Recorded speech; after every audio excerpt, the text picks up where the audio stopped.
On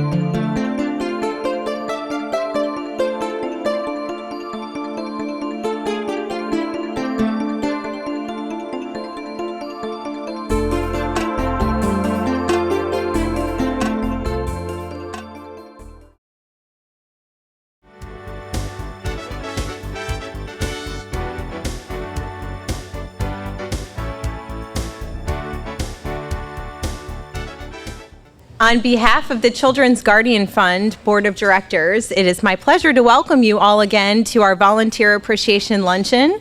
I would like to extend a special welcome to our guest speaker today, Judge Teresa Dees, who most of you know, I'm sure.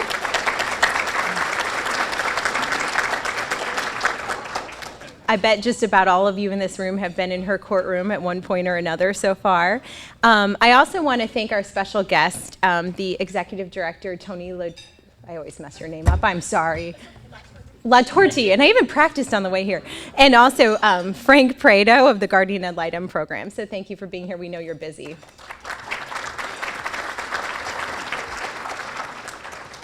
Well, thank you. So my name is Andrea McHugh, and I'm this year's president of the Children's Guardian Fund, and I did get to take over the well-oiled machine that Dr. Headley left, so I appreciate that. I'm a prosecutor in the 12th Judicial Circuit, and I've spent a lot of my career prosecuting crimes against children, so I have seen firsthand the necessity for guardian volunteers and guardian ad litems, and I have seen a lot of you in and out of the courtroom and the contribution you made. So today really is to say thank you. The Children's Guardian Fund Board wanted to say thank you for what you've done and what you do. You donate your time, and you also donate your hearts and your emotions. And I know that a lunch isn't really what you're looking for, that your thank you comes in the form of a hug from one of the children that you represent, or maybe a thank you, or maybe even a return phone call from one of those teenagers that, it takes a while to get through to. So thank you so much for your time. What you do is really invaluable, and over the past years of being a prosecutor and working with this board, I really have seen how important you are to the kids, the most vulnerable kids in our jurisdiction. So thank you very much, Guardians, for what you do.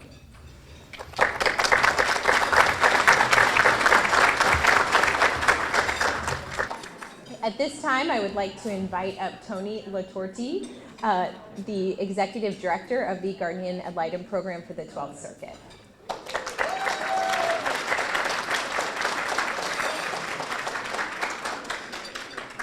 This one?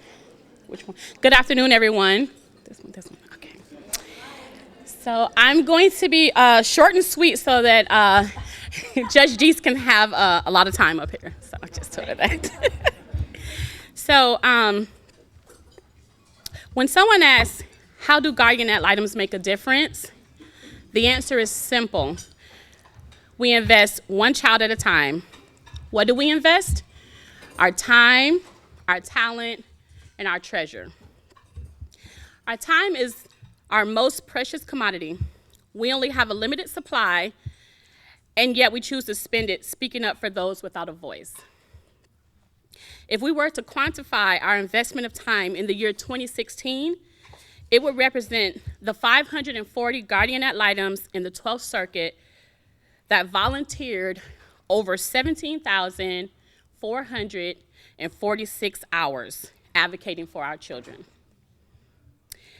IndependenceSector.org reports that the value of a volunteer's time in Florida for 2016 was $22.08 per hour, which equals $385,208. Guardian ad litems have also logged over 193,346 miles, which equates to $9,778.85. That's a lot. So that total together is $394,986.85. If time is money, the sum is significant. Our talent is the rich diversity of our volunteers who come from all backgrounds, experiences, and walks of life.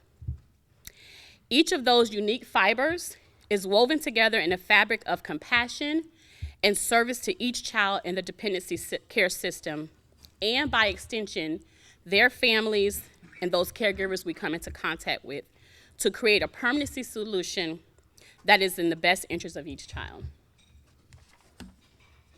Our treasure. We believe the children are our future, and by investing in their present, we give them an opportunity to grow, develop, and blossom into the beautiful people who will take their place and be difference makers in their own right, one child at a time. Together, we make the impossible possible. And as a program, we can never thank you enough. So with that, we say thank you and God bless.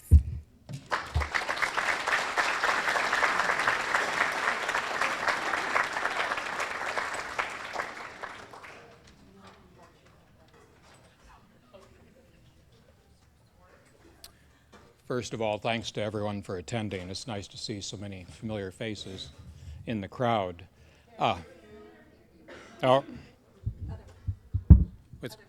Okay. Better? Okay.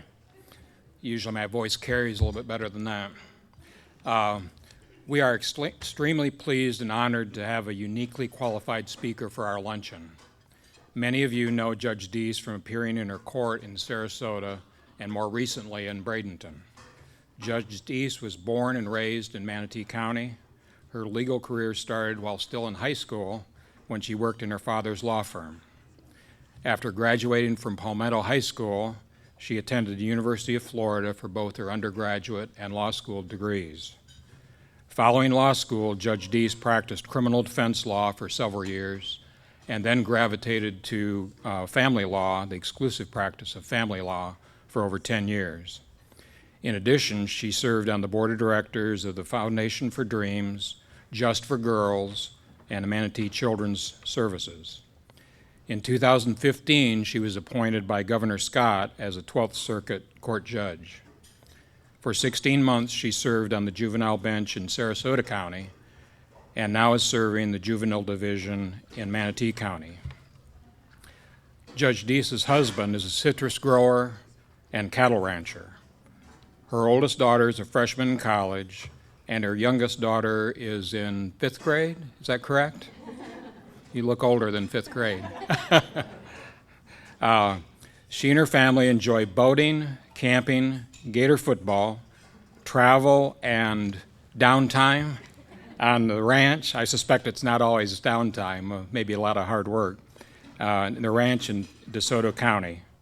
Please join me in welcoming Judge Teresa Deese.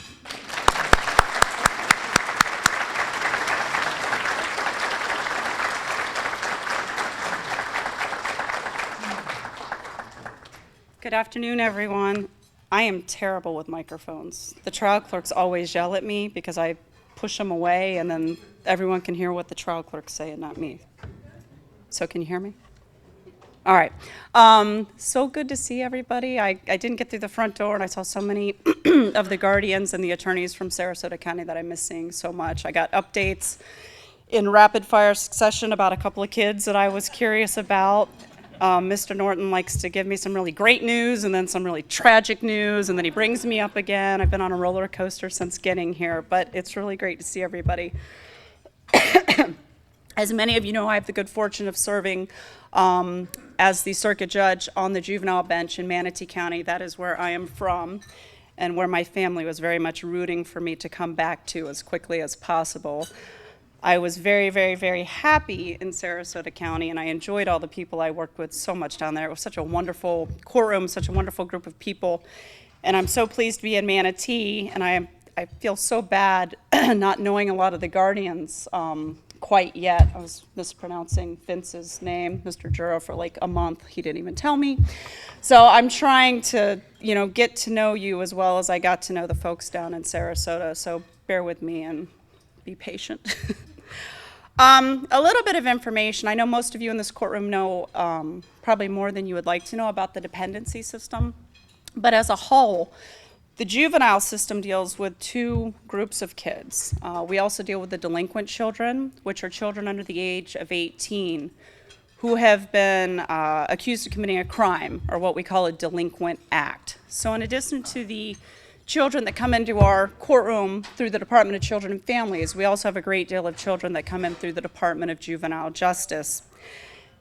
And I've heard it said before, oh, you're in the division where you deal with the bad kids and the sad kids. And I'm like, well, no, I'm kind of in the division where I deal with a lot of sad kids. Some of them start making bad decisions, but the vast majority of them came to us because they were in a terribly, terribly sad situation. So we have a large population of what we call crossover youth. Those are children that either came into our system through the Department of Children and Families, and then unfortunately began committing delinquent acts, which had them cross over into the Department of Juvenile Justice. Or we have children that come in through the Department of Juvenile Justice who within a couple of minutes, it becomes abundantly clear that they need the Department of Children and Families in their home. If I have a 12-year-old in handcuffs and shackles standing behind a door, and I look out into the audience and say, is little Joey's mom here? And it's crickets. Little Joey, does your mom know where you are? Does she know that you've been arrested? I don't know. And it becomes abundantly clear a 12-year-old isn't raising himself. And those are some of the moments where I look around. Now in Sarasota, I would look to my right to find my guardian ad litems. In Manatee, I look to my left to find my guardian ad litems. And that is one of the times where I so hope one of the guardian ad litem attorneys happens to be there waiting for a case, because these kids are screaming out for help. I've also noticed that a lot of the kids that tend to linger, again, Mr. Norton was sharing one of my lingerer stories with me earlier, but the kids that linger in foster care, they are more likely than not to become crossover youths. And then we get into a situation with the Department of Juvenile Justice and the Department of Children and Families trying to work together the best way they can to determine the appropriate place for this child to be. Sometimes they think it's more appropriate to be in a commitment program through the Department of Juvenile Justice. Sometimes they think it's more appropriate to be in a DCF program for mental health and that sort of thing. But those kids get complicated and they will break your heart. So I just wanted to share a little bit of that in case you guys are ever sitting in a courtroom and going, what is going on right now? And why is it taking 20 minutes just to figure out where little Joey's gonna sleep tonight? It can get very complicated as well as extremely, extremely sad. On a happier note, and I know a lot of you know this as well, as the juvenile judges, we also are assigned to the adoptions, and those are wonderful days. And those are days also where I always look forward to seeing the guardian ad litem, because everyone's just glowing and thrilled, and the pictures are being taken, and it's one of those moments in that courtroom where everybody is truly, truly happy. And there's not a lot in there, so when we have them, we definitely celebrate. I'm sure y'all get this all the time, but I get from time to time, how on earth do you do this? How do you go into that courtroom? How do you listen to this stuff? How do you see those pictures? How do you hear the stories? How do you read those reports? Isn't it just too much? And I don't think it is. There are tough days, there are long days, there are horrifyingly rough days, and we're all sitting there and it's 5:30, 6 o'clock, and no one had lunch, and we're trying to get through these dockets. And it's rough, but it's nowhere near as rough as what these children go through every day in their lives outside of all of our eyes and ears. And I believe that one good day when we help that one kid, or all of a sudden we find that right place for that teenage boy who has been struggling, so far outweighs the rough days that there's no doubt in my mind that it's worth it. So there's simply no way the judiciary could perform our constitutional duty, our function, without everybody in this room. You guys are selfless, you're generous, you're full of heart, you take time away from your families, the things you wanted to do that day. Maybe you had a trip, maybe you wanted to play golf, maybe you just wanted to go to the beach with the dogs, but you take time away and you go out onto the front lines, out into the field, and you go out and you make a difference. And I just want to say thank you and kudos to you all.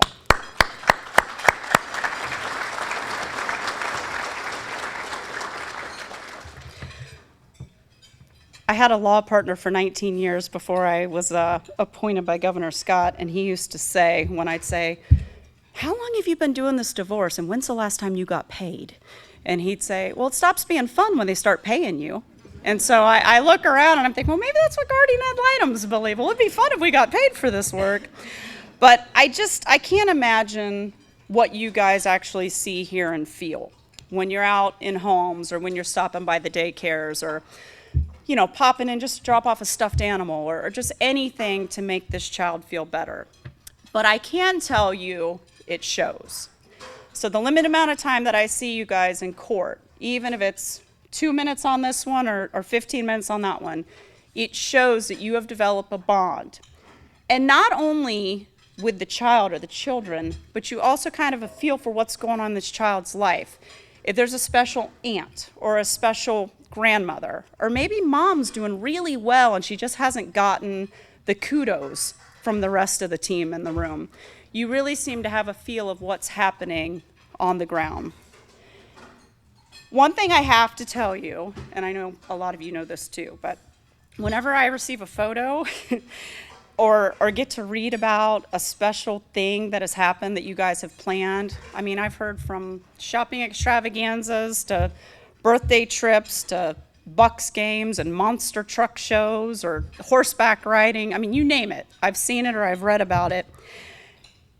And I really appreciate you guys sharing good news, good stories, happy times. And when I open the picture and I see that smile, and if it's, you know, maybe a 2-year-old with little pigtails and bows, or it may be a 17-year-old big old kid in his football uniform, but when I open that report, or sometimes you guys hand them up to me and I get color photos, but when I open up that report, it reminds me what we're all doing and why we're all doing it, and it is for the children.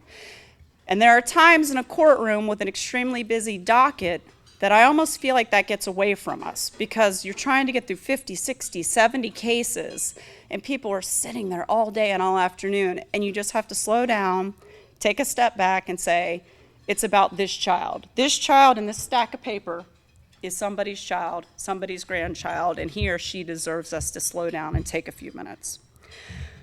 So I have a huge bulletin board in my office, and my goal is to fill it with all my pictures, and I'm doing a really good job. So when I walk in and out of court or in and out for the day, that's the first thing I see. So please keep up the photos of the kids. I appreciate that. On behalf of the judiciary for the 12th Judicial Circuit, I want to say thank you, thank you, thank you. We appreciate everything we do, and we can't begin to tell you how much it means for us to have you volunteer your time to provide this service to assist us in making difficult decisions. So now's the part, I'm gonna go from like happy stuff to really intense stuff, and then I'm gonna lay on a guilt trip. So that just so I've got this all laid out for everyone. So I'm gonna share with you some things that I've learned. Tony goes to a lot of these meetings, I know. I don't know how many of you get to the meetings that we get to, but you sit down with first responders, teachers, people that work at the hospitals in the emergency rooms, you name it, mental health specialists, substance abuse recovery, the people that are out there giving these people Narcan 3-4 times a day while their children are watching their parents overdose. And you try to digest it, and you're looking at the numbers, and you're looking at the numbers, and you can't make sense of it to understand that in our community, I mean, look where we are right now. Lakewood Ranch, this gorgeous ballroom, this beautiful country club with, as Andrea said, the world's most perfect day. And to think these things go on in our community day in and day out, it's almost overwhelming. So I'm gonna share with you some numbers. So the 12th Judicial Circuit is Manatee, Sarasota, and DeSoto County. At the end of February 2017, 1,625 children were being supervised under the Department of Children and Families in those 3 counties. 135 were in DeSoto County, 953 are in Manatee County, and 537 are in Sarasota County. The top 3 reasons for removal in our circuit: number 1, all bolds, all caps, underline, substance abuse. Number 2, domestic violence in the home. And number 3, inadequate supervision. And you can see how those probably all intertwine. Our circuit is experiencing one of the highest removal rates in the state of Florida. 9 out of every 100 children investigated are removed. Our most vulnerable children, our youngest, those are the children between the ages of 0 and 3 in their formative bonding years, represent 41% of the children in care in our circuit. In 2016, 26 children in our community died as a result of abuse and neglect. 26 children in Sarasota, Manatee, and DeSoto counties. Cold chills. In Manatee County alone, our sheriff's department was called out to 5,092 reports in 2016, and in Sarasota County, 3,567. And I apologize to any of my Arcadia people if I miss you on stats. It's not out of disrespect. I got a lot of connections in Arcadia, so if you have the stats, throw them up here. As you all know, because you see it and you watch it, the professionals that serve children and families are overworked, underpaid, and unappreciated. And most of the professionals working in child welfare experience vicarious trauma and compassion fatigue. Their lives are often affected on and off of the job. In the summer of 2016, the medical examiner in Manatee County reported they had run out of space due to the number of deaths in Manatee County, most of which were overdoses. There was no place to keep the bodies. By bodies, I am referring to young adults, most between the ages of 20 and 39, and many with children. In Sarasota and Manatee counties, there has been a 1,350% increase in the number of individuals seeking treatment or entering treatment reporting heroin use. There were 28 in 2011-2012 versus 406 in 2015-2016. But wait, there's more.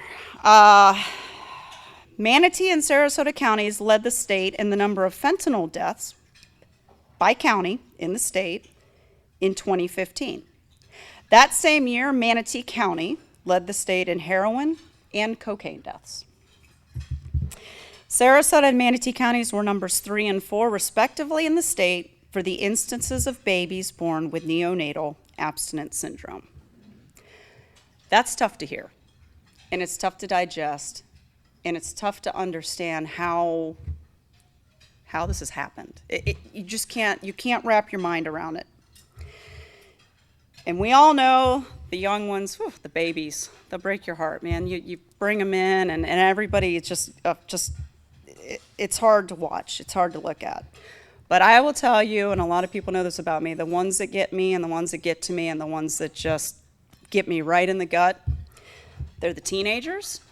They're those kids that believe they're unwanted, they're unlovable, they're unworthy. They trust absolutely no one because they believe everyone they ever did trust let them down. And they will test your ever-loving patience every day they can. And you try, and you get down on their level, and you're like, what are you doing? Wouldn't you rather go sleep at the Y shelter than go to the detention center? Help me out here. You know, why won't you just get in the car with your guardian or your foster worker and just, it's nice. I've been to the shelter. They've got TVs and board games and nice beds. Why do you want to get locked up? And sometimes you can't reason because they've shut down. And those are the ones that really, really, truly need a voice. They need a friend. They need an incredibly patient human being that can put up with teenagers under the best of circumstances. They need a supporter, and more often than not, that person is wrapped up as their guardian ad litem. So I notice, I see it, and it's appreciated. So I have an unscientific survey that I conduct when I see kids come in the court, usually the older kids, and they all stand around and they're trying to figure out where they're supposed to go, and there's 10 lecterns and 20 people and 4 deputies, and I mean, that courtroom is confusing under the best of circumstances. And they all walk up, and I'm like, oh, hey, Sarah, where do you, go stand, where do you want to stand? Stand wherever you want, wherever you feel comfortable. Pick someone. More often than not, bam, right to their guardian ad litem, right at their side, they're glued together, arm around them, and I notice, and I see it, and it's appreciated. So, just to make it clear, you all make a difference, you all are needed, and you're all appreciated. Now for the guilt trip. So, I was incredibly spoiled in Sarasota.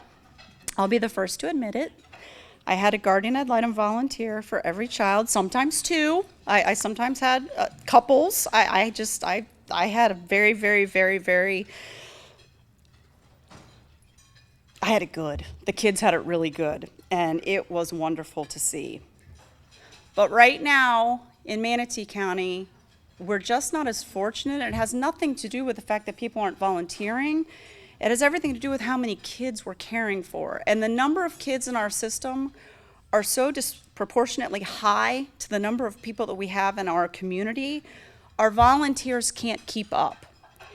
And I know the Guardian Ad Litem program recruits, I know they do, and I know that there are some wonderful, wonderful people out there that would do this, and maybe they just haven't heard about it. We need volunteers from all walks of life with all sorts of different backgrounds. We need 20-somethings, we need 30-somethings, we need 70-somethings, we need everybody.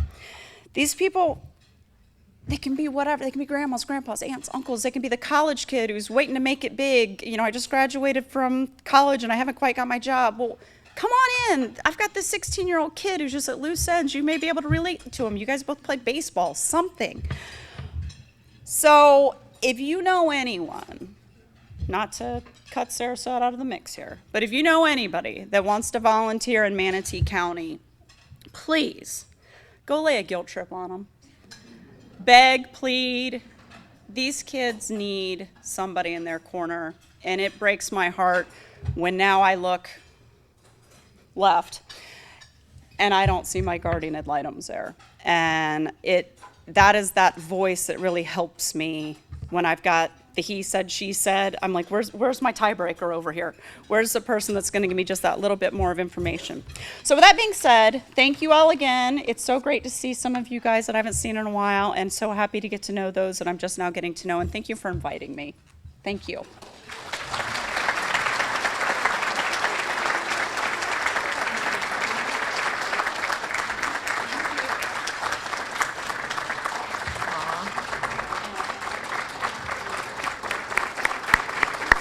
Standing ovation.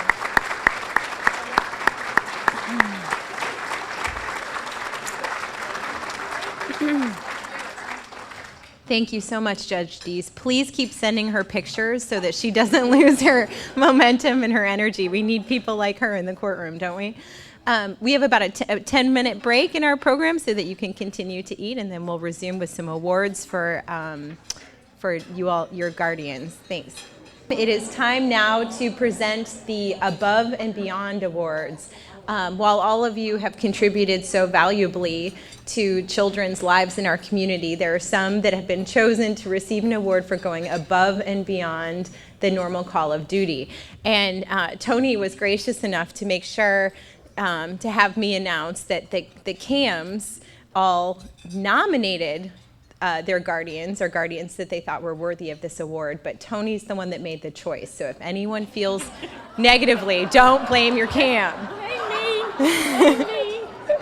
She's taking responsibility. So if I could have the CAMs come up to help in this presentation so that you can say a little bit about your award-winning guardian once they receive their award.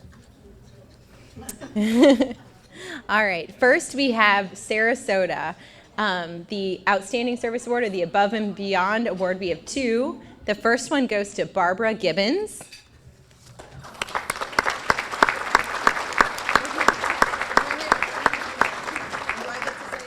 The second one goes to Victoria James. And Lynn wanted to say something. So I'm going to let your Cam say a little bit about why you're deserving of this award. It'll just take an hour or so.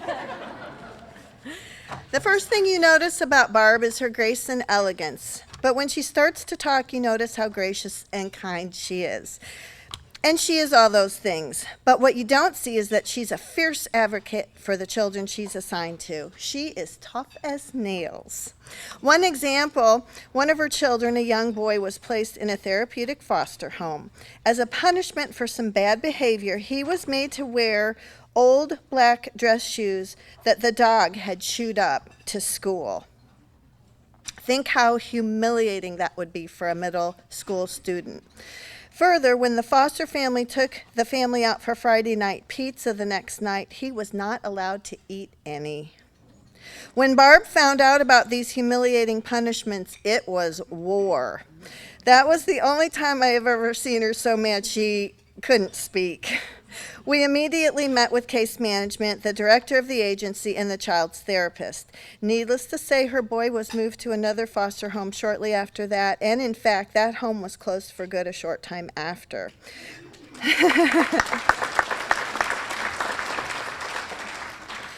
Barb ensures her children are in the best placement possible during the case. Since 2009, Barb has worked on 22 cases, many of them sexual abuse cases, the kind of cases where the image stays with you forever. She is working on one where the sexual abuse came out during the course of the case, sexual abuse by the child's mother, which was a first. I've never even heard of that. But as disturbing as this sounds, when another case came in recently with similar sexual abuse by the mother, she didn't balk but agreed to take it as soon as I presented it to her. She uses her talents and ability to deal with the ugly issues to advocate for the children. But it isn't just the many cases Barb has had or how she treats everyone in the case with respect and courtesy. It is that her focus is always on the child. She makes sure that her children have every service they require, and she follows up with every provider. Even when her child is 1,000 miles away and she is not familiar with the services offered in that state, she questions and never takes "I don't know" for an answer. Barb never accepts mediocrity. Most importantly, she gets to know the children she advocates for. She knows their likes and dislikes, their hopes and dreams. When she advocates for them, it is always with their best interest in mind, not family drama, not white picket fences, but safety and best interest of the child. Barb has made a huge difference in the lives of so many children, and for this reason, I am very proud to honor her with this Above and Beyond Award.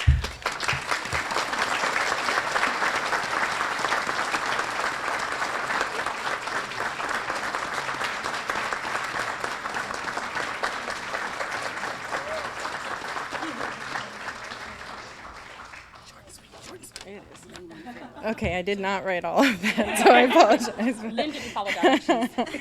So I was told short and sweet. So here I am. I'm Jessica, and my gal is Victoria James here. She's newer to the program, and I kind of I nominated people who have been for a long time and some newer ones because I've been so impressed by the fact that she has just come right out of the gate and done so much. But I did want to say that I have an amazing team of guardians, and I've been so impressed with their love, care, concern, and advocacy that each person has provided for their children. Table 12 back there, my team, thank you. But Victoria was chosen for the Above and Beyond Award because she has not only given her all for her cases, but is always ready and willing to do extra visits when there's a child who does not have a gal yet. She's also my detective, and if I ever need information, I go to her because she can get it for me. So thank you so much, and you totally deserve this award.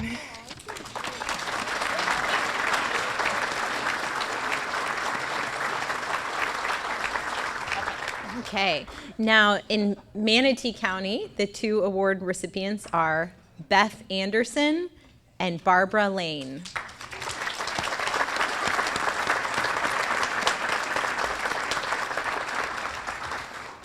Hey, Beth.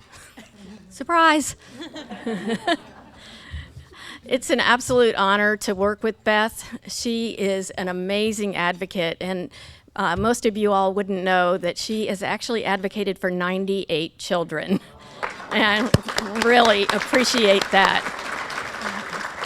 I'm delighted that she's on my team. I'm very excited about that. She generously shares her expertise and her knowledge and experiences with me, and I appreciate that, as well as other guardians.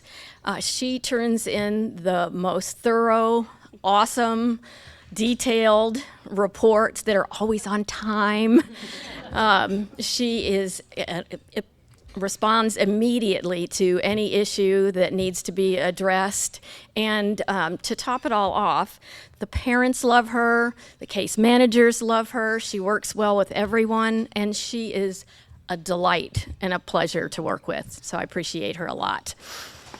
And I'll add that Beth is new to the program, but she is very dedicated to the program. Beth came from another state as a guardian at Litem CASA, and she did, as Lisa stated, she's wonderful. She's on the volunteer recruitment committee. She's on the volunteer advisory committee.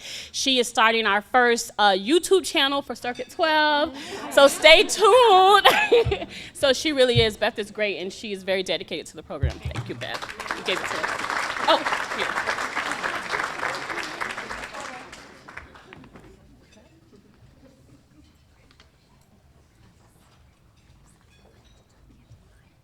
Barbara, because of you, because of your tireless and stubbornly heroic efforts, 3 children were joyfully reunited with their family. Unfortunately, our recommendations were contrary to those of case management, and the case became quite contentious. 4 dependency attorneys said our goal was impossible and they wouldn't take the case. You did it anyway. Things got tough, uncomfortable, bridges were burned.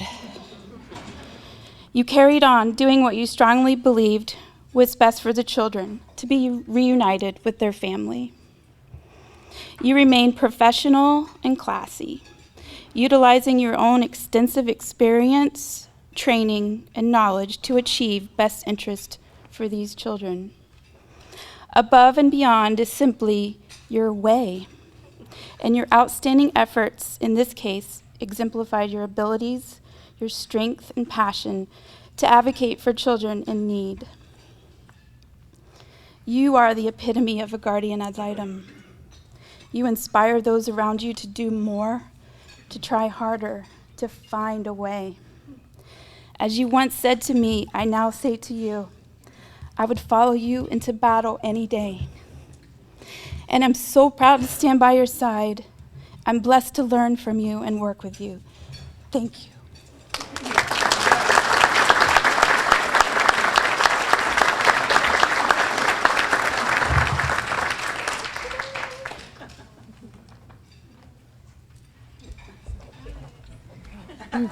And from DeSoto County, I'm excited to announce that Dick and Carol Rehnquist together are getting this award, and also Deborah Brown.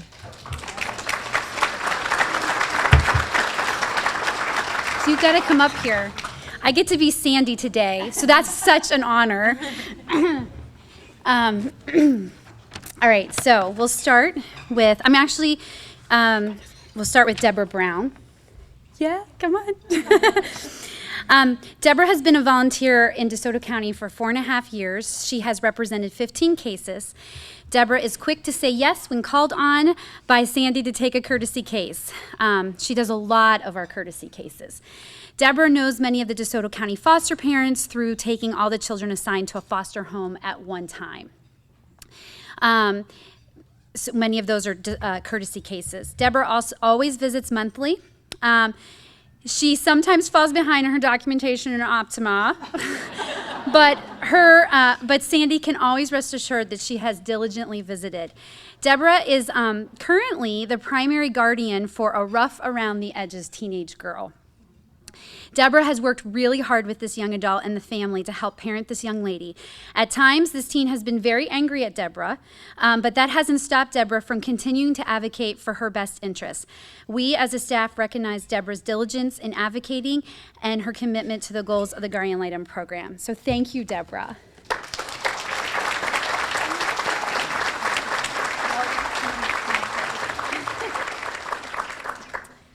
Okay, so Dick and Carol Rehnquist are next.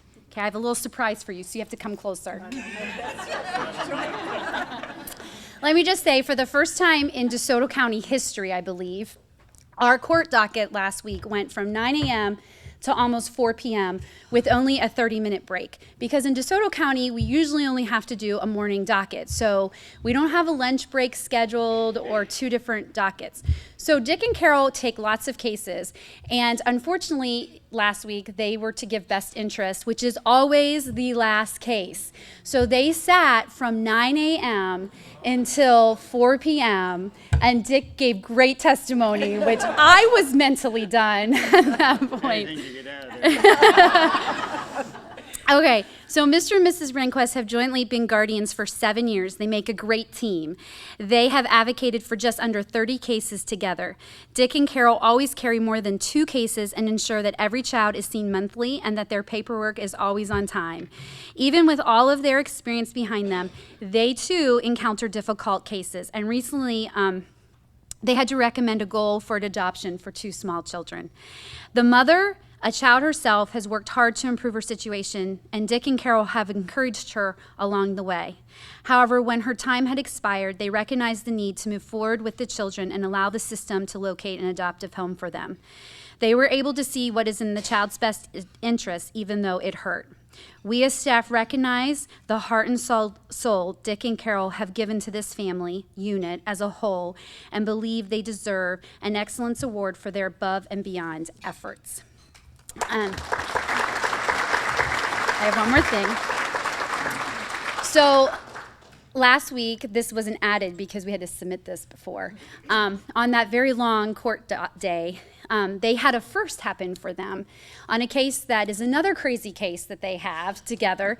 The mother was brought in from jail and she was going on, and she said that my daughter has told me that even Dick and Carol's superhero powers could not change the situation. So I turned to them and said, I did not know you were superheroes. So what color cape would you like? So Carol said red and Dick said green. And so today I'm offering with their capes that I'd like you to put on with your award.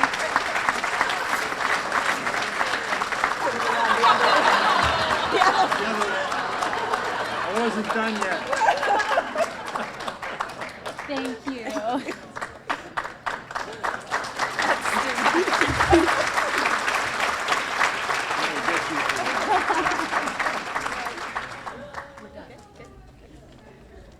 I hope you all have enjoyed this program today. I found it really very interesting. And thank you, Judge Dees, again for your great words and encouragement for the guardians and your thank you to them. We would also like to say thank you to all of you for your dedication, your time, and the energy that you put in taking care of our children. The community also thanks you. I think it's hard sometimes to realize how many other people in the community really know about what you do. Now, we know more could, we understand that, but I do believe that many community members do know what you do, and they greatly appreciate it. We have in front of you a printed copy of our newsletter, and we want to make sure that each of you is receiving this. If you are not, you can go on the website and get it. Just put your name in. Or Seflana has in the back where you registered when you came in today a sign-up sheet that you can just put your name and email, and then you would be receiving this. So we thank you for that. If you have a story, and this is where we get our stories from, is from you. If it's a Children's Guardian Fund and stories we need stories from you. And just now, I heard 3 great stories, and these would be excellent for us to have in our newsletter. But any of you that have a story can contact Steflana at the Children's Guardian Fund, and we will be happy to look at it and hopefully publish it. Also, remember to keep Children's Guardian Fund in mind for emergency needs. And we said this last year, and the needs increased dramatically, and we still do want you to ask us for things that you need for your children. Jan and Steflana are always happy to answer questions and guide you. And I think Jan said to me that this year we denied nothing. Now, you also know that is from Judge D, that the numbers are increasing dramatically. And we also would like to increase our funds. We're doing very well now, but I think all of you can see as the need grows, our funding needs to grow. And we're asking you, if you know anybody, or you know a small business owner or a big business owner, call us, and if you want to go with us to approach them for supporting certain things in the Children's Guardian Fund, like camp for summer or normalcy needs or mentoring, we would be happy to go with you or do it ourselves, whichever you wish, to ask for funding. But we need to know people that you think would help us with that. And we would greatly appreciate it. If you know anyone or anybody you would want to approach, just call Steflana and we will make sure that happens. And hopefully we can increase our fundings, and hopefully the numbers will go down, and then we'll be in great shape. But we are doing well, and we appreciate everything that each and every one of you do. And thanks for attending today. Happy St. Patrick's Day.